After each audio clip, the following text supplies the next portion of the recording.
Hello friends, मैं अंबिका कुमारी स्वागत करती हूँ आपके अपने चैनल पे। तो हम आज आपके साथ यहाँ पे लेके प्रस्तुत हुए हैं छायावाद। तो छायावाद की क्वेश्चन प्रैक्टिस हम कर रहे हैं अभी आधुनिक काल में। ठीक है, इससे पहले सारा आदि काल, भक्ति काल, रीति काल के सारे क्वेश्चन प्रैक्टिस हमने कंप्लीट कर लिए हैं। अगर आपने अभी तक नहीं देखा है तो आप जाके देख सकते हैं प्लेलिस्ट में। ठीक है, इसके अलावा मैं बात करूँ तो आज हम लोग छायावाद अभी देख रहे हैं और 301 तक हमने कर लिया है। अगला हम चल रहे हैं लेके बहुत सारे क्वेश्चंस आपके छायावाद से पूछे जाते हैं और एक अच्छे लेवल से पूछे जाते हैं।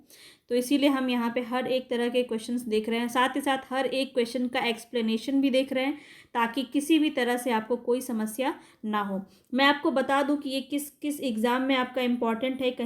कई बार ये क्वेश्चन आप पूछते हैं तो मैं बता देती हूँ। अभी अभी हालांकि आपका बीपीएससी एग्ज़ाम अभी चल रहा है, अभी रिसेंट में अगर देखा जाए तो बीपीएससी टीआरई, जितने भी टीआरई हैं वहाँ पे आपका ये एग्ज़ाम, ये क्वेश्चंस बहुत ज़्यादा इम्पॉर्टेंट हैं। इसके अलावा मैं बात करूँ तो बिहार एस्टेट जो है आपका काफ़ी ज़्यादा इम्पॉर्टेंट हो जाएगा। यहाँ पे DSSS भी आपका क्वेश्चन अभी एग्ज़ाम यहाँ पे आपका रिसेंट में ये 3 एग्ज़ाम आपके देखे जा रहे हैं और ये तीनों में आपके साहित्य से क्वेश्चन पूछा जाता है और यहाँ से ये आपका काफ़ी ज़्यादा इम्पॉर्टेंट हो जाएगा। इसके अलावा भी मैं बात करूँ तो EMRS, NVS, KVS, ये सब एग्ज़ाम में आपका जो है साहित्य काफ़ी ज़्यादा इम्पॉर्टेंट है। नेट, चाहे यहाँ तक कि नेट तक आपको ये यहाँ पे आपको नेट के भी कुछ क्वेश्चंस देखने को मिलेंगे।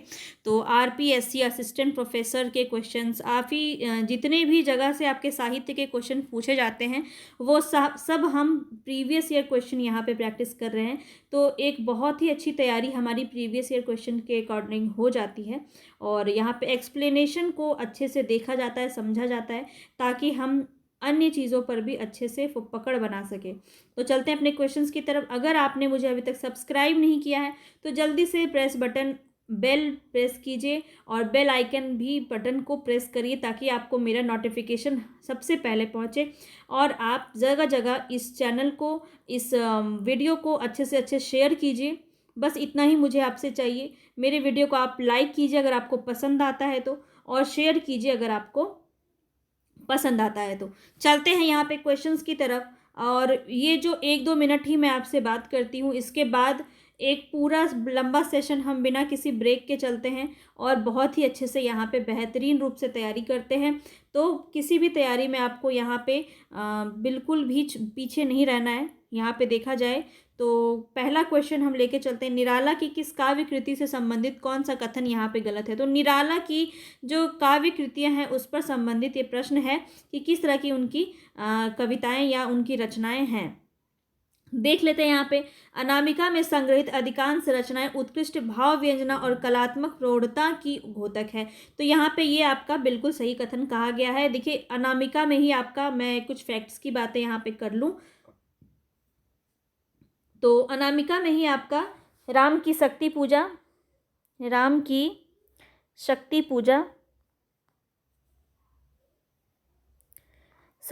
यहाँ पे इसी में है, अनामिका में। और इसके अलावा जो एक बहुत ही प्रसिद्ध है सरोज स्मृति, ये भी इसी के अंदर है। ठीक है, तो ये आपका कथन बहुत ही सही तरीके से कहा गया है। आगे देख लेते हैं, सरोज स्मृति एक श्रेष्ठ शोक गीत है, बिल्कुल सही। राम की शक्ति पूजा में कवि का पौरुष और ओज का चरमोत्कर्ष के साथ अभिव्यक्ति हुआ है, ये भी आपका बिल्कुल सही है। ऑप्शन डी आपका यहाँ पे गलत हो जाएगा। तुलसीदास में चिंतन की अपेक्षा कथा विस्तार अधिक है, तो यहाँ पे ये कथन आपका बिल्कुल ही गलत है। तो तुलसी का प्रथम अध्ययन अगर देखा जाए तो तुलसीदास है। ठीक है, जिसमें संस्कारों का उदय, प्रकृति दर्शन और जिज्ञासा, नारी से मोह, मानसिक संघर्ष, अंत में नारी के द्वारा विजय और मनोवैज्ञानिक समस्याएं बहुत ज़्यादा हद तक दिखाई गई हैं। तो यहाँ पे बहुत ज़्यादा चिंतन किया गया है। तो जस्ट अपोजिट आपसे यहाँ पे पूछा गया है, तो यहाँ पे राइट ऑप्शन नंबर डी हो जाएगा क्योंकि गलत ही हमसे पूछा गया था। ठीक है, चलते हैं हम आगे नेक्स्ट क्वेश्चन पे। ये सभी चीज़ें आप यहाँ पे ध्यान से देख लीजिए। तुलसीदास, देखिए जो बातें मैंने आपसे कही वही बात यहाँ पे कहा जा रहा है। तुलसीदास में प्रथम अध्ययन, के पश्चात जो है पूर्व में संस्कारों का उदय, प्रकृति दर्शन, जिज्ञासा, नारी से मोह, मानसिक संघर्ष और अंत में नारी द्वारा विजय आदि मनोवैज्ञानिक समस्याएं हैं जिन्हें लेकर कवि ने कथा को विस्तार दिया है। यहाँ रहस्यवाद से संबंध रखने वाली भावना प्रणाली विश्लेषण करना कवि का इष्ट रहा है, इसलिए यह कहना बहुत ही गलत होगा कि चिंतन की अपेक्षा कथा विस्तार अधिक है। तो ये आप पूरी अच्छी तरह से आप इसको समझ सके। यहाँ पे आप देखते हैं, नेक्स्ट क्वेश्चन की तरफ चलते हैं। यदि श्रद्धा और मनु अर्थात मनन के सहयोग से मानवता का विकास रूपक है तो भी बड़ा ही भावमय और सालज्ञ है। यहाँ पे ये जो पंक्ति बोली जा रही है कामायनी से ली हुई है, और ये कामायनी किसकी रचना है, किसने इस कामायनी को रचा है, यही यहाँ पे पूछा जा रहा है। तो आपसे ये भी क्वेश्चन पूछा जा सकता है कि ये पंक्ति किस रचना से ली गई है। तो ये कामायनी से ली गई है। कामायनी के बारे में आपको 2-4 चीज़ें बहुत ही अच्छे से समझ लेनी है। पहले तो हम यहाँ पे जो राइट आंसर है, यहाँ ऑप्शन नंबर सी आपका राइट हो जाएगा। कामायनी जो है जयशंकर प्रसाद की रचना है। कामायनी में कुल 15 सर्ग हैं, इसको भी आप ध्यान में रखेंगे। और नंद दुलारे वाजपेयी, देखिए कुछ रचना यहाँ पे जो बहुत सारे आलोचक हैं उन्होंने अलग अलग तरह से बात कही है। तो कौन कौन सा किसने क्या कहा है ये आप यहाँ पे देख लीजिए। यहाँ से क्वेश्चंस आपके बन सकते हैं, और हर वो एक चीज़ हम डिस्कस करेंगे जहाँ से हमारा क्वेश्चन बनता है। नंद दुलारे वाजपेयी कहते हैं कि कामायनी नए युग का प्रतिनिधि काव्य है। इसको आप एकदम नोट कर लीजिए, ठीक है, ये आप नोट कर लीजिए। एक तरह से नोट्स आपका कंप्लीट हो सके इसलिए भी हम यहाँ पे आपके लिए सभी चीज़ें अच्छे से एक्सप्लेन करते हैं ताकि आप इसका नोट्स बना सकें। और अभी हम छायावाद को लेके चल रहे हैं। इससे पहले भारतेंदु और द्विवेदी युग हमारा कंप्लीट हो चुका है। आपने नहीं देखा है तो आप जाके देख सकते हैं, ठीक है। आधुनिक काल में आपको सभी कुछ मिल जाएगा प्लेलिस्ट में। मुक्तिबोध ने क्या कहा है, तो कामायनी एक फैंटेसी है। ये किसने कहा है, मुक्तिबोध ने कहा है। सुमित्रा नंदन पंत ने क्या कहा है, कामायनी ताजमहल के समान है। तो ये सब इनके बारे में कहा गया है। कामायनी आधुनिक छायावादी युग का सर्वोत्तम हिंदी महाकाव्य है। और ये भी क्वेश्चन पूछा जाता है कि यह किस प्रकार का काव्य है, तो महाकाव्य हो जाएगा। प्रसाद जी की यह अंतिम रचना 1935 ईस्वी में लिखी गई, और यह अंतिम रचना, ये भी ध्यान रखना है आपको। मैंने आपको प्रीवियस वीडियो में पूरा इसका क्रम वाइज पूरा बता दिया था कि कौन सा सर्ग किसके बाद क्या आता है। तो पहला कौन सा है, चिंता, और लास्ट हमारा कौन सा, आनंद सर्ग होता है। 15 सर्ग इसमें टोटल होते हैं, ये बात भी आपको ध्यान रखनी है। तो पूरा कामायनी के बारे में इंपॉर्टेंट बात हमने डिस्कस कर ली है। चलते हैं आगे नेक्स्ट क्वेश्चन की तरफ। नेक्स्ट क्वेश्चन है, जब वेदना के आधार पर सहानुभूतिमयी अभिव्यक्ति होने लगी तब हिंदी में उसे छायावाद नाम से अभिहित किया गया। यह जो पंक्ति है, यह जो परिभाषा है छायावाद की, यह किसने दी है। जब वेदना के आधार पर स्वानुभूतिमयी अभिव्यक्ति होने लगी तब हिंदी में छायावाद नाम से अभिहित किया गया। तो ये जो कहा गया है ये जयशंकर प्रसाद के द्वारा कहा गया है। तो जयशंकर प्रसाद ही इसमें राइट ऑप्शन बी हो जाएगा। चलते आगे, देखिए और जो है छायावाद की जो परिभाषाएं हैं वो 2 जो महानुभव हैं उनका बहुत ज़्यादा पूछा जाता है, तो इसको भी हम ध्यान में रखेंगे। पहले तो देखिए सुमित्रा नंदन पंत ने छायावाद को चित्र भाषा पद्धति कहा है। काफ़ी इंपॉर्टेंट है ये क्वेश्चन, आप इसको नोट कर लीजिए, ठीक है। ये भी आपका पूछा जाता है। डॉक्टर नगेंद्र के अनुसार स्थूल के प्रति सूक्ष्म का विद्रोह ही छायावाद है।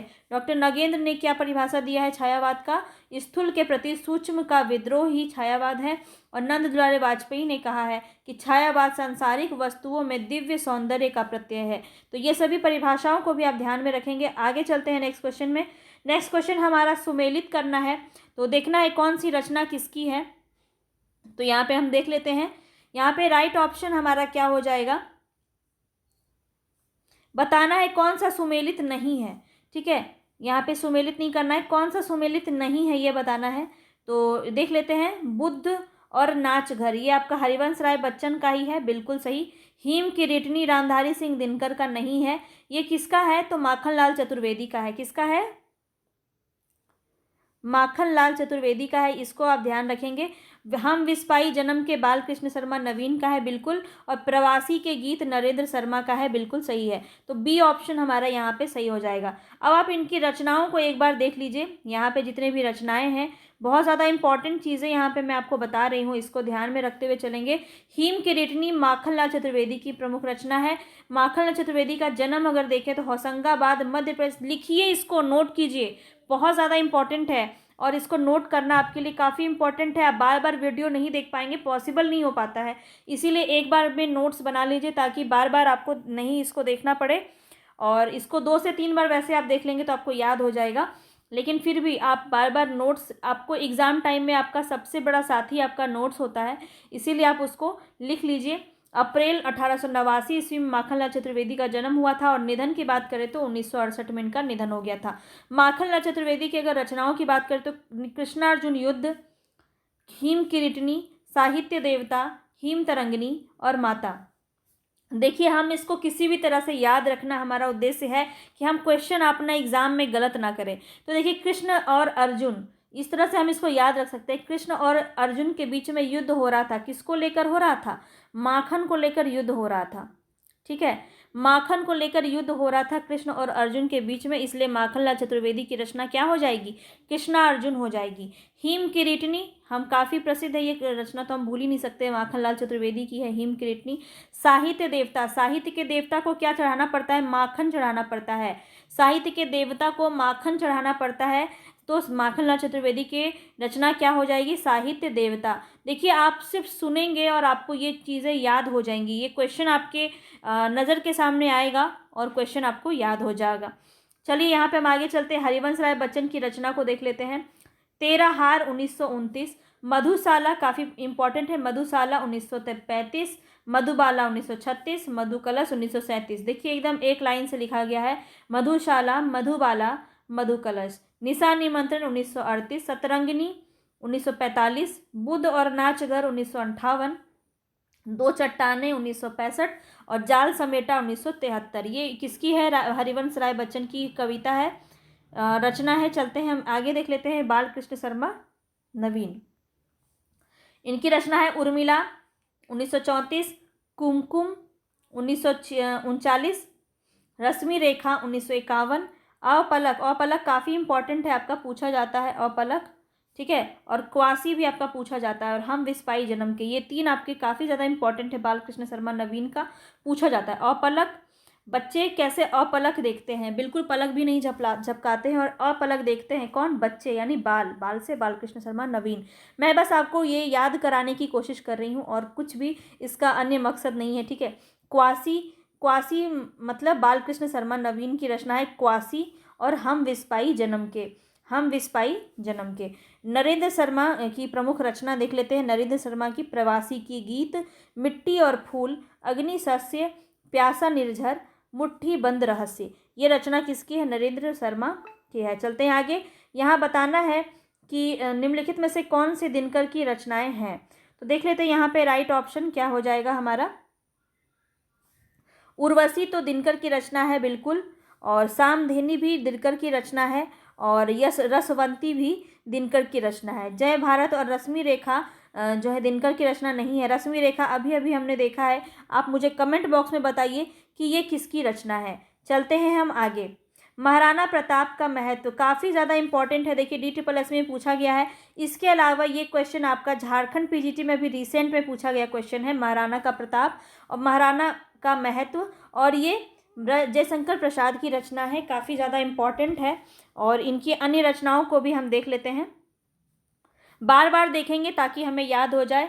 प्रेम पथिक, वन मिलन, उर्वशी, कानन कुसुम, झरना, आंसू, लहर, कामायनी, ये सब किसकी है? तो जयशंकर प्रसाद की रचना है। आगे हम देख लेते हैं बालकृष्ण शर्मा नवीन की रचना कुमकुम, अपलक, क्वासी, हम विस्पाई जन्म के, ये सब बालकृष्ण का है। और माखनलाल चतुर्वेदी का हिम किरीटनी, हिम तरंगिनी, युगचरण, वेणु लोग गूंज धरे, गूंज धरा, ये वाला भी आपका काफ़ी पूछा जाता है, वेणु लोग गूंजे धरा। मरण ज्वार, मरण ज्वार भी आपका पूछा जाता है। देखिए, ये ज़्यादा सुना हुआ नहीं है, तो ये क्वेश्चन आपके पूछे जा सकते हैं, इसलिए इसको ध्यान रखेंगे। आगे चलते हैं, समरस थे जड़ या चेतन, सुंदर साकार बना था, चेतनता एक विलसती आनंद अखंड घना था। यह पंक्ति पूछी जा रही है कि किसकी है? तो यहाँ पे राइट ऑप्शन हमारा क्या हो जाएगा? ऑप्शन देख लेते हैं, ऑप्शन है त्रिलोचन शास्त्री, आचार्य रामचंद्र शुक्ल, नंद दुलारे वाजपेयी और जयशंकर प्रसाद। तो ये किसकी रचना हो जाएगी? ऑप्शन यहाँ पे डी आपका सही हो जाएगा, जयशंकर प्रसाद की है ये। कौन सी है हम इसको देख लेते हैं, समरस थे जड़ चेतन। देखिए, इनकी और भी कुछ चीज़ें हैं जो हम ध्यान रखेंगे। समरस थे जड़ या चेतन, सुंदर साकार बना था, चेतनता एक विलसती अखंड अखंड घना, आनंद अखंड घना था। तो ये जो है कामायनी से लिया गया है, आनंद सर्ग से लिया गया है, ये भी बात आपको ध्यान रखनी है। 1935 में कामायनी की रचना हो की गई थी प्रसाद के द्वारा। और कामायनी की एक बहुत ही प्रसिद्ध पंक्ति और है जिसको पूछा जाता है, आनंद सर्ग से ही लिया गया है। चेतन का साक्षी मानव हो निर्विकार हंसता सा, मानस के मधुर मिलन में गहरे गहरे गहरे धसता सा। तो ये आनंद सर्ग का है, ये भी ध्यान रखेंगे। त्रिलोचन शास्त्री की रचना धरती दिगंत, ताप के ताए हुए दिन, ये पूछा जाता है आपका, ताप के ताए हुए दिन, त्रिलोचन शास्त्री। अर्घान, अर्घान भी इन्हीं की रचना है। जयशंकर प्रसाद की रचना शोको श्वास, कानन कुसुम, झरना आंसू लहर, कामायनी, ये सब जो है जयशंकर प्रसाद की रचना है। चलते हैं आगे के क्वेश्चंस पे।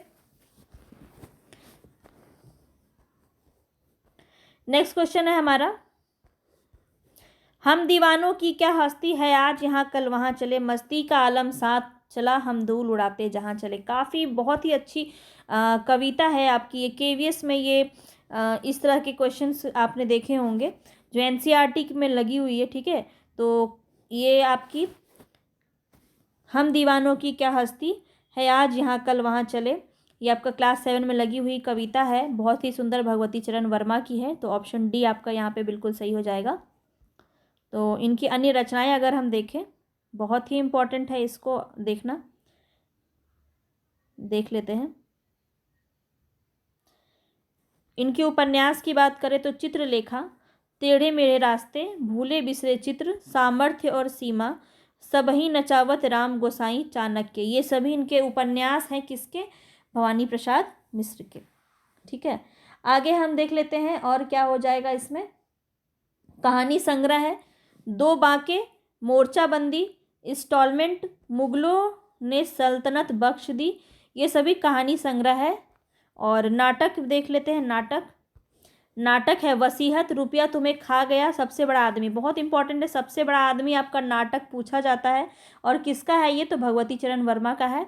और रघुवीर सहाय की अगर काव्य रचनाएं देखें तो सीढ़ियों पर धूप मोस्ट इंपॉर्टेंट वीवीआई है। आत्महत्या के विरुद्ध, हंसो हंसो जल्दी हंसो एक समय था, ये सब इनकी काव्य रचनाएं हैं। किसकी? रघुवीर सहाय की। सीढ़ियों पर धूप आपका झारखंड में पूछा गया क्वेश्चन है, ठीक है। इसके अलावा अज्ञेय की काव्य रचनाएं अगर हम देखें तो भग्नदूत, चिंता, इतलेयम, इंद्रधनुष, रोंदे हुए, आंगन के पार द्वार, ये सब रचना आपका अज्ञेय का है। भगवती चरण वर्मा की अगर काव्य रचना देखा जाए, मधुकन, प्रेम संगीत, मानव, रंगों से मोह, ये सब इनका काव्य संग्रह है, काव्य रचनाएं हैं। चलते हैं आगे।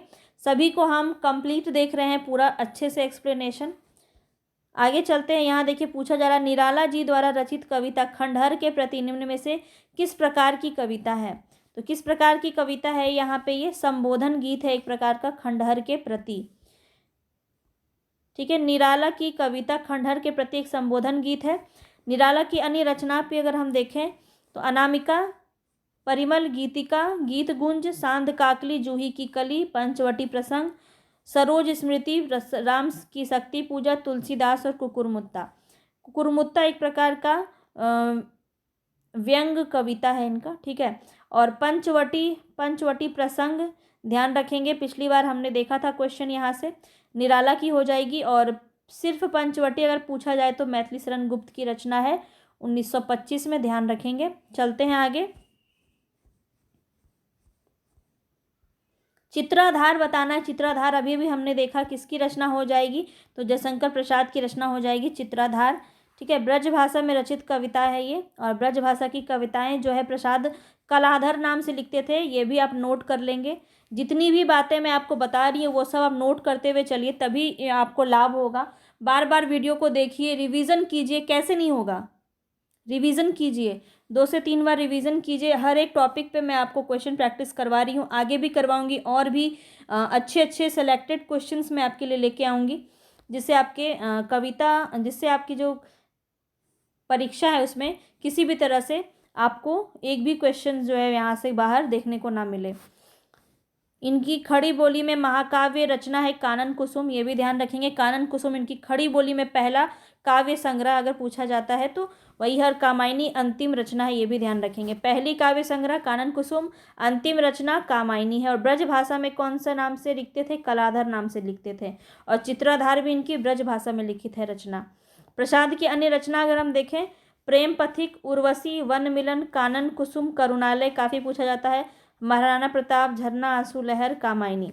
चलते हैं सुमित्रानंद पंत का भी देख लीजिए, वीणा, ग्रंथि, गुंजन, युगांत, युगवाणी, ग्राम्या, लोकायतन, चिदम्बरा, ये सब रचना किसकी है? सुमित्रानंदन पंत की है। सबको नोट करते हुए चलिए, बहुत ज़्यादा इंपॉर्टेंट है आपको नोट करना। यहाँ देख लेते हैं, छायावाद बड़ी सहृदयता के साथ प्रभाव साम्य पर ही विशेष लक्ष्य रखकर चलता है। तो यहाँ पे ये छायावाद के संदर्भ में यह कथन किसका है, यही आपको बताना है। तो आचार्य रामचंद्र शुक्ल का कथन है ये छायावाद के प्रति। छायावाद बड़ी सहृदयता के साथ प्रभाव साम्य पर ही विशेष लक्ष्य रखकर चला है। तो ये आपका ए ऑप्शन आपका यहाँ पे सही हो जाएगा। और यहाँ पे आप देख सकते हैं नंदलाल वाजपेयी क्या कहते हैं छायावाद के संबंध में, मानव अथवा प्रकृति के सूक्ष्म किंतु व्यक्त सौंदर्य में आध्यात्मिक छाया का भान मेरे विचार से छायावाद की सर्वमान्य व्याख्या हो सकती है। शांतिप्रिय द्विवेदी ने कामायनी को छायावाद का उपनिषद माना है। बहुत ही इंपॉर्टेंट है ये, इसको ध्यान रखेंगे। चलते हैं आगे नेक्स्ट क्वेश्चन की तरफ। नेक्स्ट क्वेश्चन है हमारा, शैशव के सुंदर प्रभात का मैंने नव विकास देखा। शैशव के सुंदर का प्रभात का मैंने नव विकास देखा, यौवन की मादक लाली में जीवन का हुलास देखा। तो यह जो पंक्ति है, यह पंक्ति किसके द्वारा लिखी गई है, यही हमें बताना है। तो राइट ऑप्शन हो जाएगा यहाँ सुभद्रा कुमारी चौहान, ऑप्शन डी आपका बिल्कुल सही हो जाएगा। ठीक है, अब यहाँ पे आप कुछ बातें हैं जो बहुत ही ज़्यादा इंपॉर्टेंट है, इसको ध्यान में रखिए। सुभद्रा कुमारी चौहान की कविता है बहुत ही प्रसिद्ध, झांसी की रानी। सुभद्रा कुमारी चौहान राष्ट्रीय चेतना की एक सहज कवित्री है। काफ़ी इंपॉर्टेंट पॉइंट्स है, एक भी आप इसको स्किप नहीं कर सकते हैं, ये सभी आपकी बहुत इंपॉर्टेंट है और इसको आप नोट करते हुए चले। मैं उम्मीद करती हूँ कि आप सभी के नोट्स बना रहे होंगे। हरिवंश राय बच्चन प्रेम और मस्ती के कवि कहे जाते हैं। इनका प्रसिद्ध काव्य संग्रह मधुशाला, मधुबाला, मधुकलश है, निशा निमंत्रण, और भी इनकी रचनाएं हमने बहुत सारी देखी हैं। तो ये चार जो है बहुत ज़्यादा इंपॉर्टेंट है। भगवती चरण वर्मा का अगर देखें तो मधुकन, प्रेम संगीत, मानव एक दिन, यह भगवती चरण वर्मा की कविता संग्रह है। और विद्यापति की पदावली काफ़ी प्रसिद्ध है। इसके साथ ही कीर्ति लता, कीर्ति पताका भी इनकी काफ़ी ज़्यादा प्रसिद्ध है। यहाँ पे आगे चलते हैं नेक्स्ट क्वेश्चन पे। नेक्स्ट क्वेश्चन है हमारा, पंत जी की रचनाओं वीणा और पल्लव दोनों में अंग्रेजी कविताओं के लिए हुए भाव और अंग्रेजी भाषा के लांछनिक प्रयोग मिलते हैं। यह कथन किसका है? पंत जी की रचना वीणा और पल्लव दोनों में अंग्रेजी कविताओं से लिए हुए भाव और अंग्रेजी भाषा के लांछनिक प्रयोग बहुत ज़्यादा मिलते हैं। तो यह किसने कहा है? तो रामचंद्र शुक्ल ने कहा है, इसको ध्यान रखेंगे। ठीक है, आगे चलते हैं। निम्नलिखित में एक राष्ट्रीय सांस्कृतिक धारा के कवि नहीं है। तो यहाँ पे देखिए कौन सी ऐसी रचना है जो राष्ट्रीय सांस्कृतिक धारा से संबंधित नहीं है, वही हमें बताना है। तो हम विस्पाई, जन्म के, और सूत की माला और विसर्जन, ये तीनों ही राष्ट्रीय सांस्कृतिक चेतना की रचना है। और प्रभात फेरी यहाँ पे नहीं है। तो प्रभात फेरी किसकी रचना है? तो नरेंद्र शर्मा की कृति है, इसको भी ध्यान में रखेंगे। अब कुछ बातें यहाँ पे हम देख लेते हैं।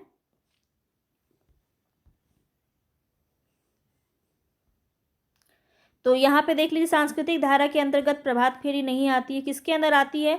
तो प्रेम और मस्ती का काव्य माना जाता है। प्रभात फेरी किसकी रचना है? तो हमने देखा यहाँ पे। अब हम आगे देख लेते हैं और शेष जो है, हम विस्पाई जन्म के, बालकृष्ण शर्मा नवीन की रचना है। सूरत की माला, ये कि सूत की माला किसकी है? हरिवंश राय बच्चन की है। विसर्जन मैथिली शरण गुप्त की है। विसर्जन शीर्षक से मैथिली शरण गुप्त की नाट्य कृति भी है, जबकि उदय शंकर भट्ट की एक कृति है विसर्जन, इसको भी ध्यान में रखना है। तो विसर्जन गुप्त की है और ये एक तरह का नाट्य कृति है। और इसके बाद अगर हम देखें तो उदय शंकर भट्ट की भी एक रचना है विसर्जन नाम से। तो दो रचना है, पर ये काव्य है और ये नाटक है, इसको ध्यान रखना है। मैथिली शरण गुप्त का नाटक है और उदय शंकर भट्ट का काव्य है। आगे चलते हैं। यहाँ पे नेक्स्ट क्वेश्चन है, नयनों की नीलम की घाटी जिस रस से घन से छा जाती हो, वह कौंध की जिससे अंतर की शीतलता ठंडक पाती हो। नयनों की नीलम घाटी जिस रस घन से छा जाती हो, वह कौंध की जिससे अंतर की शीतलता ठंडक पाती हो। तो यह कामायनी के किस सर्ग से लिया गया है, ये क्वेश्चन आपसे यहाँ पे पूछा गया है और यूपी पीजीटी में पूछा गया क्वेश्चन है, काफ़ी ज़्यादा इम्पॉर्टेंट है। तो आप देख सकते हैं कि किस तरह के क्वेश्चंस यहाँ से बनते हैं। तो यहाँ पे राइट ऑप्शन आपका लज्जा हो जाएगा, लज्जा सर्ग से लिया गया है, ठीक है। और लज्जा कितने नंबर पे आता है आपका, ये भी पूछा जाता है। तो लज्जा आपका 6ठे नंबर पे आता है, ठीक है। पूरा सर्ग हमने यहाँ पे 15 सर्ग होते हैं कामायनी में, हमने देखा है, इसे कई बार देखा है। और मैं आपको दिखा देती हूँ यहाँ पे फिर से कि कितने सारे सर्ग किस किस क्रम में हैं और इसमें जो पात्र हैं वो उसका क्या प्रतीक है। बहुत ज़्यादा यहाँ से क्वेश्चन आपका पूछा जाता है, या तो आप इसका स्क्रीनशॉट ले लीजिए या तो आप इसको देख लीजिए, स्क्रीनशॉट ले लीजिए इसका। देखिए यहाँ पे पारितोषिक सम्मान भी मिला है इनको कामायनी में। और यहाँ पे अगर देखा जाए, मैं आपको दिखा दे रही हूँ, हाँ देखिए इसको मैं थोड़ा सा छोटा कर दे रही हूँ ताकि आपको अच्छे से दिख जाए। हाँ यहाँ से आप देख सकते हैं, देखिए पहले चिंता है, फिर आशा, श्रद्धा, काम, वासना, लज्जा, कर्म, ईर्ष्या, ईड़ा, स्वप्न, संघर्ष, निर्वेद, दर्शन, रहस्य और आनंद। ये 15 सर्ग हैं टोटल। और कामायनी एक प्रतीकात्मक काव्य है। देखिए आपका कथन में पूछा जाता है, ये सारी बातें आपको ध्यान में रखनी है। प्रमुख पात्र और प्रतीक से भी क्वेश्चन आपका बनता है कि मन किसका प्रतीक है, तो मनु का। हृदय किसका प्रतीक है, श्रद्धा। तर्क और बुद्धि प्रतीक ईड़ा का है। और कैलाश पर्वत समरसता का प्रतीक या आनंद कोश, कुमार जो है मानव का प्रतीक है। एक और इसमें छूट गया है, तो गुरु का प्रतीक कौन है पूछा जाता है, गुरु का तो तोता है, ठीक है, हीरामन तोता। यहाँ पे ये आपका नहीं बताया गया है तो मैं आपको बता दे रही हूँ, ठीक है। गुरु का प्रतीक कौन है, हीरामन तोता। ये सब क्वेश्चन यहाँ से आपका पूछा जाता है। चलते हैं आगे, नेक्स्ट क्वेश्चन पे चलते हैं।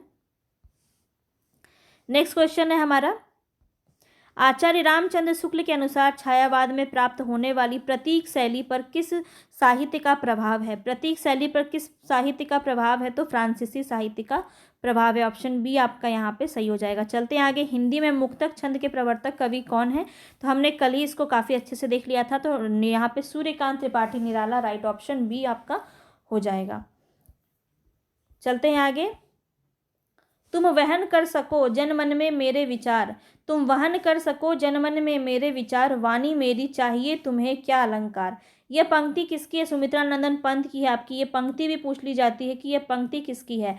यहाँ पूछी जा रही है कि यह पंक्ति किस कृति से ली गई है। तो यहाँ पे आपका राइट ऑप्शन हो जाएगा ग्राम्या, ठीक है, ग्राम्या से ली गई है और सुमित्रा नंदन पंत की यह पंक्ति है। चलते हैं आगे, यहाँ पे आप देख सकते हैं सुमित्रा नंदन पंत की जो रचनाएं हैं उसको 4 भागों में बांटा गया है। पहले छायावादी में कौन कौन से आते हैं, देखिए यहाँ से क्वेश्चन आपका पूछा जाता है कि युगांत किस तरह की कविताएं हैं, छायावादी, प्रगतिवादी, मानववादी, मानवतावादी या प्रयोगवादी, किस तरह की रचनाएं हैं। तो यहाँ से क्वेश्चन आपके काफ़ी ज़्यादा पूछे जाते हैं, तो आप इसको देख लीजिए, ठीक है। छायावाद,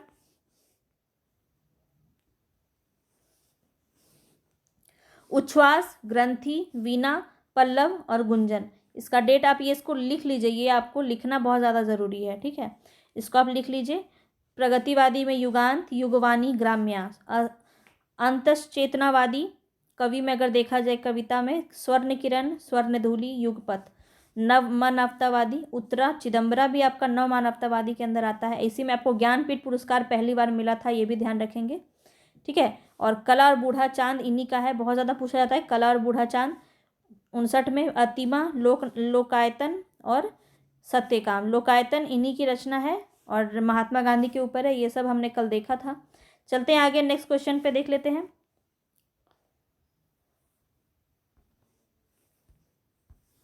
नेक्स्ट क्वेश्चन है, महादेवी वर्मा के किस काव्य संग्रह की कविताएं वैदिक संस्कृत के विभिन्न काव्यांशों पर आधारित है।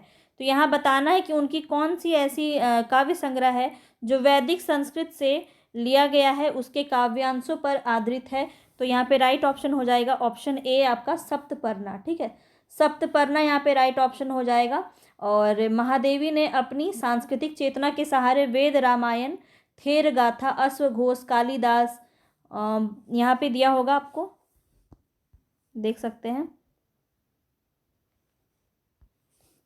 सप्तपर्णा में महादेवी ने अपनी सांस्कृतिक चेतना के सहारे वेद, रामायण, थेर गाथा, अश्वघोष, काली, भवभूति और जयदेव की कृतियों से तादात्म्य स्थापित करके 39 चयनित महत्वपूर्ण अंशों का हिंदी काव्यानुवाद किया है। काफ़ी इंपॉर्टेंट पॉइंट्स है, ध्यान में रखेंगे।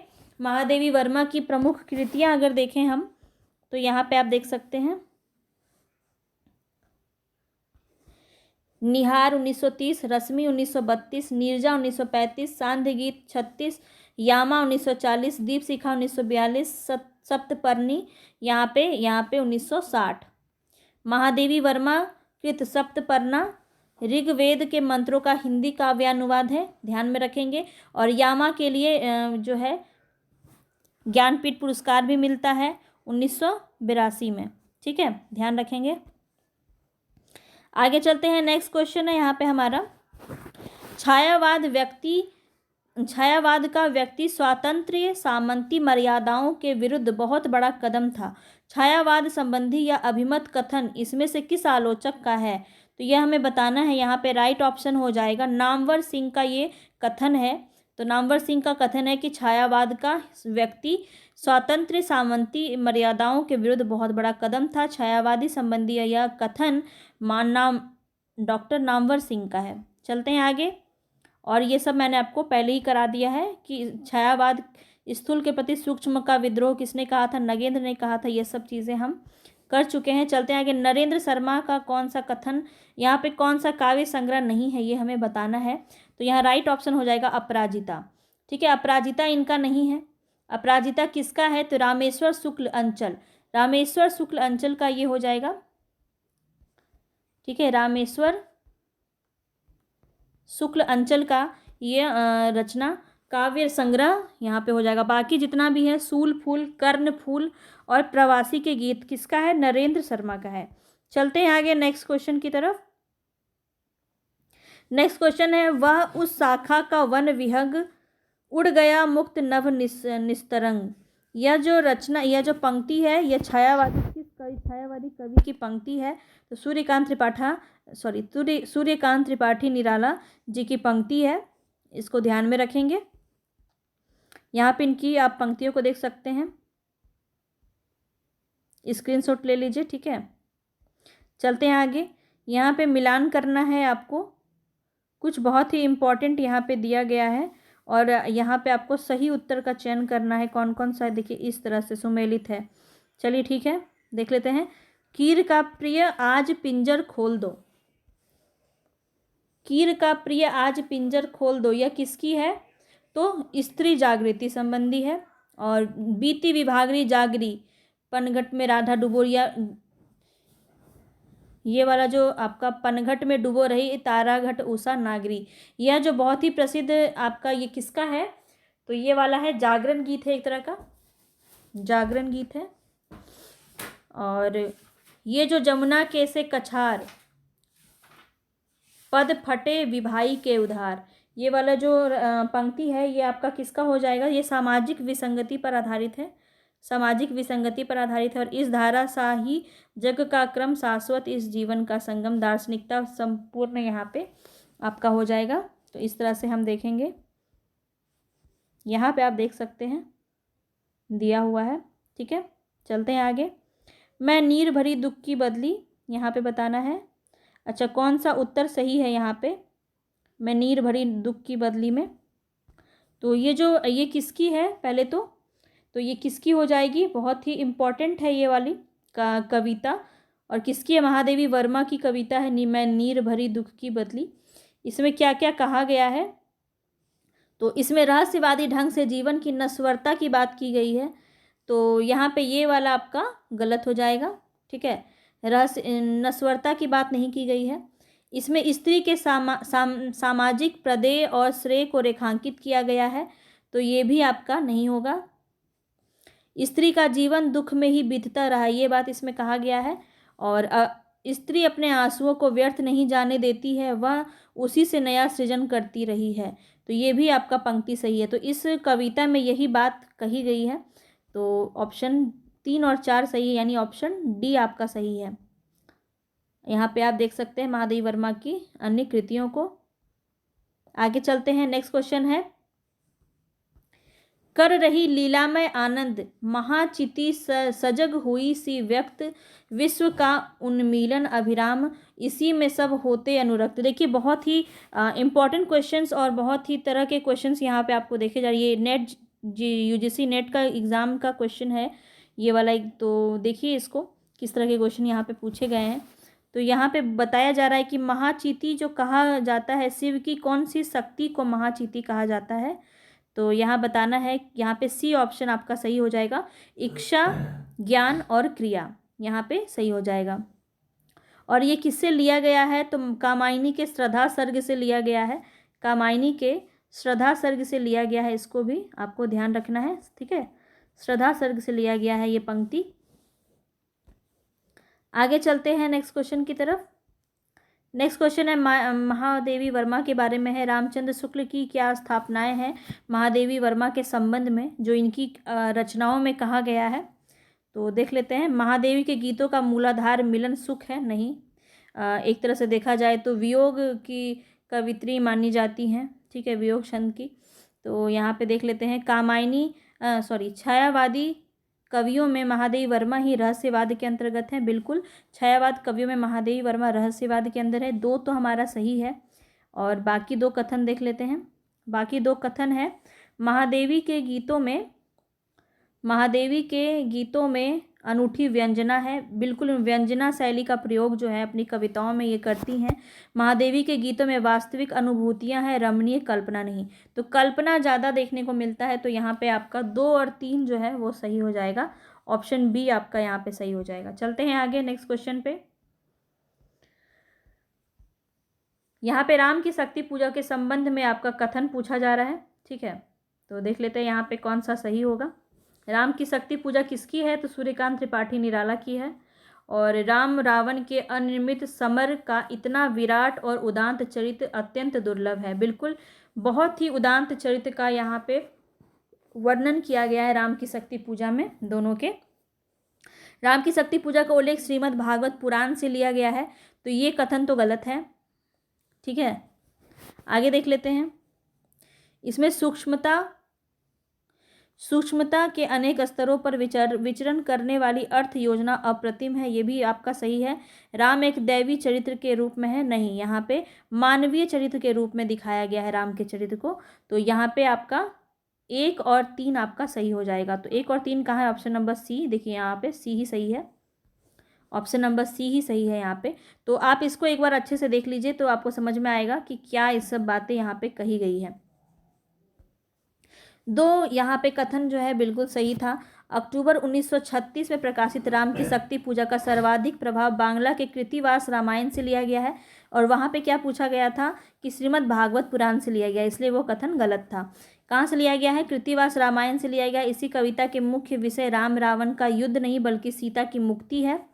इसमें राम का देवी चरित्र रूप नहीं है बल्कि राम का अंकन युगीन संवेदना के अनुरूप मानवीय धरातल पर हुआ है। बिल्कुल एक साधारण मानव की तरह इनका चित्रण किया गया है। चलते हैं आगे। बच्चन सिंह के अनुसार इस तरह के क्वेश्चन अगर आप लगा पा रहे हैं तो वाकई आपका जो तैयारी है वो बहुत ही अच्छा है, क्योंकि क्वेश्चंस आपको सब बहुत ही अच्छे लेवल के यहाँ पे कराए जा रहे हैं। सही तथ्य हमें बताना है कौन सा सही होगा इसमें। तो कौन सा सही होगा देख लेते हैं। बच्चन सिंह के परिवर्तन जो कविता है उसके अनुसार जीवन की संकुलता और परिवर्तन की द्वंद्वात्मकता ने इस कविता के रूप विधान को जटिल और प्रभावशाली बना दिया है। तो ये जो कथन है यहाँ पे, ये आपका यहाँ पे सही कहा गया है। परिवर्तन एक ही लय का प्रयोग किया गया है, ये गलत है। इसमें कहीं कहीं संस्कृत की तत्सम शब्दावली के द्वारा परिवर्तन के भयंकर रूपाकार का चित्रण किया गया है। तो संस्कृत के तत्सम शब्दों का प्रयोग किया गया। 1 और 3 आपका यहाँ पे सही हो जाएगा। चौथा भी देख लेते हैं। कवि परिवर्तन का स्वागत करना नहीं बिल्कुल करना चाहता है, तो ये भी आपका गलत कहा गया है। तो राइट ऑप्शन या 1 और 3 सी ऑप्शन। देखिए सी ऑप्शन ही यहाँ पे सही भी है। चलते हैं आगे नेक्स्ट क्वेश्चन पे। पुरुरवा द्वारा कहे गए संवाद बताना है। पुरुरवा द्वारा कहे गए संवाद कौन से सही है, यहाँ पे यही क्वेश्चन यहाँ पे ये पूछा जा रहा है, ठीक है। इस तरह के क्वेश्चन आपके नेट में पूछे जाते हैं और पीजीटी के क्वेश्चन में भी आपको देखने को मिलेंगे इस तरह के क्वेश्चन।